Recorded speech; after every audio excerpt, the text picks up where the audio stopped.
पश्चिम बंगाल की चुनावी दिल्ली तक आ गई है। जो चुनावी घमासान था वो दिल्ली तक पहुंच गया है। कोलकाता में कल क्या हुआ वो सब आपने देखा और आज दिल्ली में अमित शाह के दफ्तर पर जमकर हंगामा हुआ।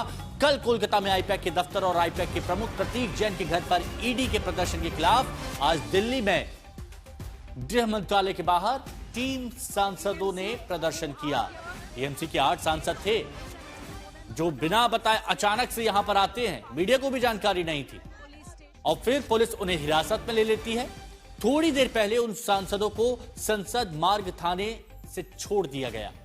ये सांसद डेरेक ओब्रायन, शताब्दी राय, महुआ मोइत्रा, बापी हल्दर, साकेत गोखले, प्रतिमा मंडल, कीर्ति आजाद थे।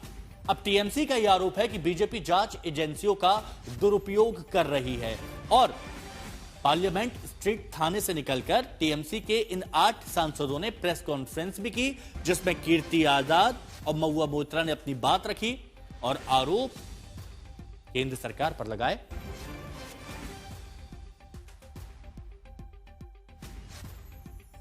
तो संसद मार्ग थाने पर अब से कुछ देर पहले प्रेस कॉन्फ्रेंस टीएमसी के सांसदों ने की थी और हमारी सहयोगी शिवानी शर्मा मौके पर मौजूद थी। शिवानी, अभी क्या आपके पास जानकारी मिल पाई है? क्या आरोप टीएमसी सांसदों की तरफ से लगाए गए हैं? क्या हो रहा है वहां? देखिए, मैं आपको पहले दिखाना चाहूंगी कि इस वक्त संसद मार्ग थाने पर मैं मौजूद हूँ। लगभग 1.5 घंटे की डिटेंशन के बाद इन सभी क्या है, लेकिन अभी भी ये परिसर में है, ये मीडिया से बातचीत कर रहे हैं। हम भी लगातार बातचीत कर रहे हैं और इनसे रिएक्शंस लेने की कोशिश कर रहे हैं।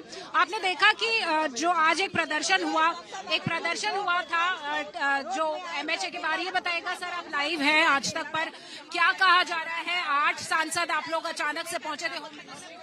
देखिए, हम लोग शांतिपूर्ण में अवस्थान कर रहे थे, लेकिन ये जो किया थे दिल्ली पुलिस ने, हम लोग को वहाँ पे पूरा चंग दला करके यहाँ पे लाए थे।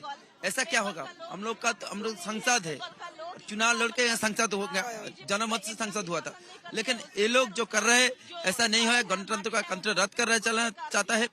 ईडी के दे के बंगाल से पूरा जो है वो टूटना चाहता है और बंगाल का रणनीति चोरी करना चाहता है। इसीलिए हम लोग का देखिए हिमांशु, आप देख सकते हैं अभी भी गहमा गहमी यहाँ पर है। महुआ मोइत्रा यहाँ से अभी थोड़ी देर पहले निकली है, कीर्ति आजाद ने बात की, यहाँ पर अभी मौजूद हैं, इनसे भी बातचीत करने की कोशिश करूंगी।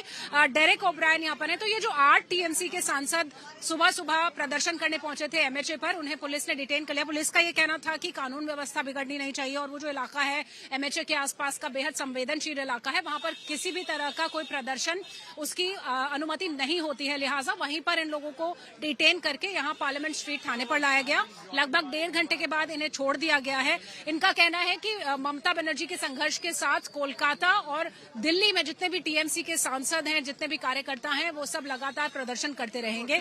और अभी भी आप देख सकते हैं कि पार्लियामेंट स्ट्रीट थाने पर ही ये सारे सांसद मौजूद हैं, लगातार बातचीत कर रहे हैं, कह रहे हैं कि किस तरह से ईडी अपनी जो कार्रवाई कर रही है उस पर ये सवाल बार बार उठाए जा रहे हैं। महुआ मोइत्रा यहाँ पर मौजूद है हिमांशु, और लगातार यही कहा जा रहा है कि कोलकाता की जो लड़ाई है वो दिल्ली तक भी लेकर आएगी टीएमसी। अच्छा, आप अपडेट देते रहिएगा, लेकिन जिस जगह पर आप मौजूद हैं वहां पर अब से कुछ देर पहले प्रेस कॉन्फ्रेंस भी हुई थी, तो टीएमसी के सांसद कीर्ति आजाद ने अपनी बात रखी थी। क्या कहा था उन्होंने, वो एक बार अपने दर्शकों को हम सुनवाते हैं।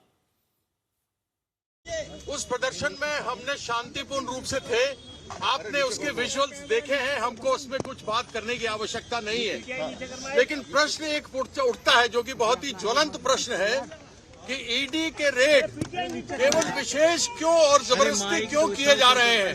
हम ये भी जानना चाहते हैं कि ऐसे अनेकों लोग हैं जिनके ऊपर पुख्ता प्रमाण है। अमित शाह जी ने खुद कहा था कि हेमंत बिस्वा शर्मा को जेल डालेंगे। अजीत पवार के विरुद्ध प्रधानमंत्री ने कहा था कि 70,000 करोड़ का घोटाला हुआ है। नारायण राणे के ऊपर पैसे को हेराफेरी करने का किया गया है। और हमारे बंगाल के एक नेता है शुभेंदु अधिकारी, जिनको 5 लाख रुपया हेराफेरी करते हुए, पकड़ते हुए और अपने ड्रॉर में डालते हुए देखा गया था। क्या ईडी केवल विशेष रूप से उन विरोधियों के खिलाफ में काम कर रही है जिनके खिलाफ वो जीत नहीं सकती?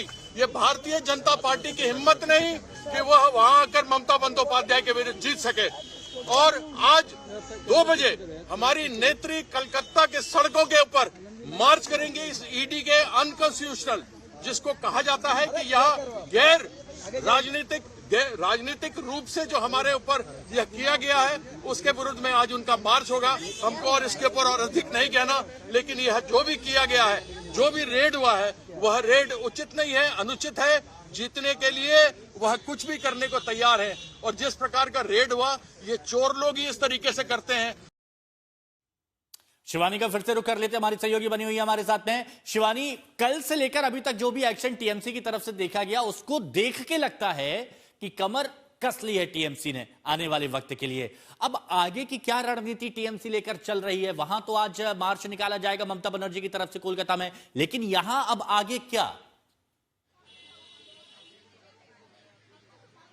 देखिए, क्योंकि पश्चिम बंगाल में चुनावी माहौल है हिमांशु, तो समझा जा सकता है कि कोई भी मौका कोई पार्टी छोड़ना नहीं चाहती, और टीएमसी लगातार इस बात को लेकर केंद्र सरकार पर आरोप लगाती आई है कि वो एजेंसीज का दुरुपयोग करते हैं। और ईडी की जो कार्रवाई हुई है, ईडी की तरफ से कहा जा रहा है कि ये एक ऐसा केस था जिस पर कानूनन कार्रवाई की जा रही थी, कुछ साक्ष्य ईडी के पास से, लेकिन उसका रिएक्शन आपने देखा किस तरह से कोलकाता में ममता बनर्जी ने खुद आक्रामक रूप में जाकर अपनी ऑफिस से हार्ड डिस्क और डॉक्यूमेंट्स को निकाला, किस तरह से उन्होंने बयान जारी किया, किस तरह से आज एक बड़े प्रदर्शन का वहां पर ऐलान कर दिया गया है। और उससे पहले आप देख रहे हैं कि दिल्ली में भी किस तरह से गहमा गहमी का माहौल है। जो टीएमसी सांसद दिल्ली में मौजूद हैं, वो लगातार ये बात कह रहे हैं कि वो इस तरह का प्रदर्शन करते रहेंगे, और बहुत ही गंभीर सवाल उठाए जा रहे हैं। और हर बार ऐसा ही होता है हिमांशु, जब भी किसी विपक्षी दल पर ईडी या किसी और एजेंसी की कार्रवाई होती है, तो सबसे बड़ा सवाल यही होता है कि एजेंसियों का दुरुपयोग हो रहा है। जबकि ये जो मामला है, अब ये कोर्ट तक भी ले जाया जा रहा है, वहां पर भी। अच्छा शिवानी, एक बात बताइए, ये कहा गया था कि कुछ बड़ा करने की प्लानिंग की जा रही है टीएमसी की तरफ से। अभी इससे पहले देखा था चुनाव आयोग के पास भी गया था, डेलीगेशन मिला था, तो कुछ बड़ा करने की प्लानिंग की जा रही है। वो बड़ा क्या हो सकता है, क्या बता रहे हैं आपके सूत्र? देखिए, जहां तक बड़ा करने की तैयारी है, तो अलग अलग मुद्दे जो हैं, चाहे वो कानून का मुद्दा हो, चाहे वो ईडी का मुद्दा हो, या फिर एसआईआर का मुद्दा हो, हर मुद्दे को एक बड़ा मुद्दा बनाने की फिराक में हमने देखा है कि टीएमसी रही है। आपने देखा पिछले हफ्ते मुलाकात हुई थी अभिषेक बनर्जी की कि यहाँ पर चुनाव आयोग के सामने जो मुख्य चुनाव आयुक्त के साथ तनातनी की खबरें भी बाहर आई थी। उसके बाद भी पूरा माहौल बनाने की कोशिश उस मुद्दे को लेकर थी। न सिर्फ दिल्ली में, पश्चिम बंगाल में अलग अलग जगहों पर टीएमसी उस मुद्दे को लेकर प्रदर्शन भी कर रही थी और उस बात को उठा रही थी। अब जब कल ईडी ने कुछ दस्तावेज जब्त किए हैं आईपैक से कोलकाता अच्छा, मैं शिवानी टीएमसी की बात की जा रही है, तो चलिए सीधे कोलकाता लिए चलते हैं। कोलकाता में टीएमसी की तरफ से प्रदर्शन शुरू हो गया। ये बड़ी खबर इस वक्त की आपको बता रहे हैं, तृणमूल कांग्रेस की तरफ से, जो आज एक लंबा सा मार्च निकालने जा रहे थे, और वो प्रदर्शन अब शुरू हो गया है। कोलकाता से तस्वीरें आपको दिखा रहे हैं, और देखिए हाथों में तख्तियां हैं, हाथों में आप देखेंगे ईडी सीबीआई ये लिखा हुआ है, और ये बैनर पोस्टर लेकर प्रदर्शन किया जा रहा है। ईडी की छापेमारी के खिलाफ टीएमसी का प्रदर्शन, जैसा कहा जा रहा था, ममता बनर्जी एक अलग से मार्च निकालेंगी, वो 2 बजे का वक्त तय किया गया है, लेकिन उससे पहले अलग अलग जगहों पर टीएमसी के जो कार्यकर्ता हैं वो अब प्रदर्शन करते दिख रहे हैं। वो तो वोट चोरी करने का कोशिश किया इलेक्शन कमीशन को मिसयूज करके। वो वोट चोर भाजपा, वोट चोर, जेन्युइन वोटर्स को हैरेस करने लगा। जब वो देखा पूरा स्टेट में तृणमूल वर्कर्स वो रास्ते में उतर गए और पूरा स्क्रूटिनी, पूरा सिटीजन्स का साथ दे रहे हैं, तो वो ये वोट चोरी वो उसका फेल हो रहा है। इसीलिए अभी डेटा चोरी का वो कंस्पिरेसी किया। अगर जिस केस में अगर रेड किया है, अगर उसमें रेड का जरूरत था, अगर इन्वेस्टिगेशन का जरूरत था, अगर इंटरोगेशन का जरूरत था, तो इतने दिन कौन मना किया, क्यों नहीं किया? टीएमसी के प्रवक्ता कुणाल घोष को इस वक्त आप सुन रहे थे। सीधे कोलकाता आपको लिए चलते हैं।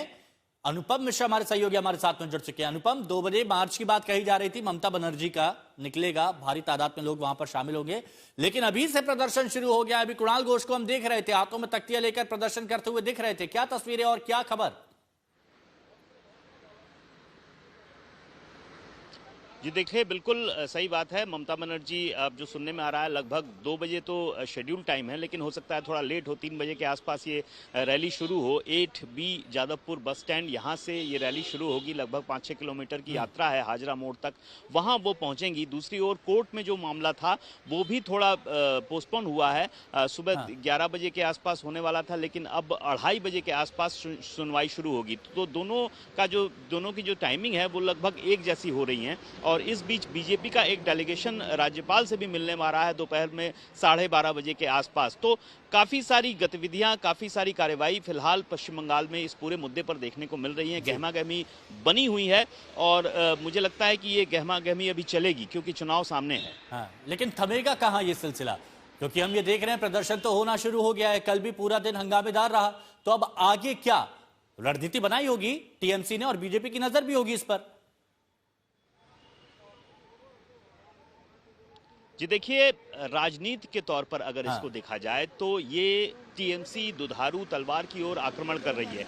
एक तो हमलावर है वो टीएमसी, दूसरी ममता बनर्जी सहानुभूति बटोरने की कोशिश भी है, विक्टिम कार्ड भी है। अगर हम 2021 का चुनाव देखें, 2021 के चुनाव में उस वक्त ममता बनर्जी के पांव में चोट लग गई थी, तो काफी सहानुभूति की लहर भी उठी थी ममता बनर्जी के लिए, और वो चुनाव उन्होंने जीत लिया था। तो इस बार भी चुनाव से पहले ये एक अच्छा, इस दौरान महुआ मोइत्रा कुछ कह रही है, जरा वो सुन लेते हैं। और यहीं पे हम लोग है, और आज 2 बजे ममता बनर्जी भी कलकत्ता में पहले SIR और अब ये, मैम क्या लगता है इलेक्शन की वजह से सारा? तो आपको क्या लगता है? ऐसे मजा है, लड्डू पेड़ा के लिए, दिवाली के लिए इन लोग कर रहे हैं? क्या लगता है आप लोगों को?